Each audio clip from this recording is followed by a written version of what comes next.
msiwajali wale wengine, wale nitawashughulikia. Wale wa kutusumbua, you know?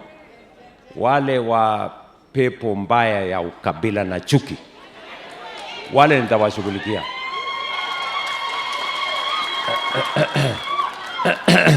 Si ndio? Unajua wale wamenitukana mwaka 2 mfululizo, for 2 years. Wamenitukana for 2 years mfululizo. Juzi nimewajibu siku moja, na hata sikuwajibu, niliwaambia tu tabia yenu si mzuri, kaeni namna hii, wacheni wizi ya kuibia mayatima na wajane. Hiyo ndio wizi mbaya zaidi. Wacheni mauaji ya wasichana, watoto. Nimewaambia wakuwe na nidhamu, chakula wapunguze, wasikule sana. Sasa hiyo nimesema iko makosa wapi hapo? Makosa iko wapi? Mimi sijatumia lugha ya matusi, wao ndio wananitukana. Na shida wao ndio walianzisha. Nilijaribu kuwaeleza, jameni, wacha tushindane kwa sera, tushindane kwa maono, tushindane kwa mpango, tushindane kwa agenda. Wakasema hawana agenda, hawana sera, hawana maono, hawana mpango.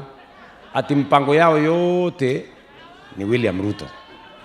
Sasa what was I supposed to do? Ningefanya nini? Hawataki tushindane kwa sera, hawataki tushindane kwa sababu they don't have. Hawana mpango, hawana agenda. Wanataka tu majibizano kati yangu mimi na hao. Sasa nikawajibu tu kidogo, nduru wameanza, body shaming, sijui nini. Kwani kuambia mtu enda kwa gym na upunguze chakula ni body shaming? How is that body shaming? Surely. Ama namna gani? Si walikuwa wanasema mimi nimekonda. So I was explaining to them how to reduce weight. How is that body shaming? Ama namna gani? Tunaelewana? Nilikuwa nasikia wakiongea sana mambo ya wizi na mambo ya mauaji. So nikawaambia wizi ile mbaya zaidi ni ya kuibia wajane na kuibia mayatima. Wacheni. Ama namna gani? Kwani hapo iko makosa? How is that wrong?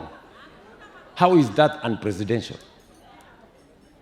Wale wengine ambao walikuwa wanaongea mambo ya mauaji, nikawaambia nyinyi mumeua Wakenya wengi, mumemwaga huko Yala.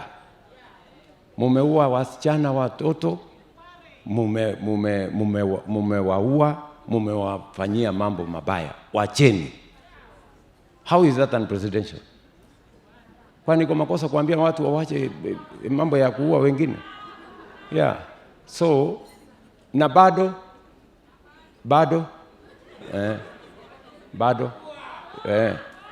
nimesema 1% of my time nitatumia kudeal na hawa watu. Kwa sababu mnasema ni wanyoroshe.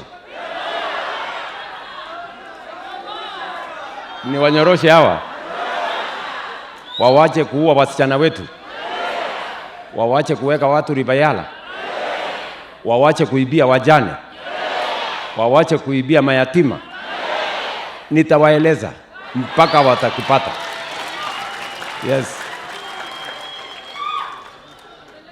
Tunaelewana? Lakini 99% of the time mimi nitakuwa napanga mambo ya reli, napanga barabara, napanga matibabu, mambo ya kilimo, masomo ya watoto.